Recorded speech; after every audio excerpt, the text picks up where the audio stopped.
రేయ్! నా చెల్లి కనబడకుండా పోవడానికి నీ కొడుకేరా కారణం అంటూ ముగ్గురు కలిసి సేనాపతి మీదికైతే వెళ్తారు. ఆపండ్రా! నీ చెల్లి ఎవరితో వెళ్ళిందో ఎవడికి తెలుసురా? నా కొడుకునంటారేంట్రా మీరు? అని వాళ్ళు అనుకుంటూ ఉండగానే అక్కడికైతే కారు వస్తూ ఉంటుంది. ధీరజ్, అవును, నా చెల్లిని మీరే ఏదో చేసి ఉంటారు అని చూస్తూ ఉంటాడు. భద్రావతి కూడా అలానే చూస్తూ ఉంటుంది. అందరూ షాక్ అయి చూస్తారు. నా కూతురికి ఏమీ తెలీదు, మీరే ఏదో చేసి ఉంటారు అని అంటాడు. అంతలోపే మెల్లిగా విశ్వక్ అయితే కారు నుంచి దిగి నడుచుకుంటూ వస్తూ ఉంటాడు. అతని చేతికి మల్లెపూలు చుట్టుకొని నడుచుకుంటూ వస్తూ ఉంటాడు. ముగ్గురు కలిసి నా చెల్లిని ఏం చేసావురా అని విశ్వక్ మీదికైతే వెళ్ళి కొడుతూ ఉంటారు. నా చెల్లిని ఏదో చేశావు, చెప్పరా ఏం చేశావు అని ముగ్గురు కలిసి విశ్వక్ని కొడుతూ నిలదీస్తూ ఉంటారు. ఆపండ్రా అని విశ్వక్ అంటాడు. నేనేం చేయలేదు, మీ చెల్లి నాతో వచ్చేసిందిరా అని విశ్వక్ అంటాడు.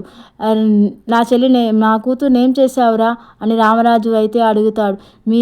విశ్వక్ సిగ్గుపడుతూ నీ కూతురు రాత్రంతా నాతోనే ఉందిరా అని చెప్తాడు. నా కూతురు అలాంటిది కాదురా, అలా ఏం చేయదురా అని రామరాజు అయితే అంటాడు. నా కూతుర్ని ఏం చేశావు చెప్పురా, అన్యాయంగా నా కూతురి మీద నిందలు వేయకురా అని రామరాజు అయితే అంటాడు. అలా అంటూ ఉండగానే మెల్లిగా కారులోంచి అమూల్య అయితే దిగి ఉంటుంది. అందరూ షాక్ అయ్యి అయితే చూస్తూ ఉంటారు. రామరాజు కూడా షాక్ అయ్యి చూస్తాడు అమూల్యను. అందరూ ఏమనుకుంటారో, అసలు ఏమైంది అర్థం కాకుండా చూస్తూ ఉంటారు. అమూల్య మెల్లగా దిగి నించుంటుంది.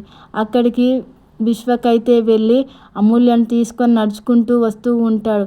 నర్మద ఇలా చేసిందేంటి అమూల్య అని షాక్ అయి చూస్తూ ఉంటుంది. అప్పుడు విశ్వక్ వెళ్ళి అమూల్య మీద చేయి వేసి నడిపించుకుంటూ తీసుకొని వస్తూ ఉంటాడు. నా చెల్లిని ఏం చేశావురా అని చూస్తూ అందరూ ఉంటారు.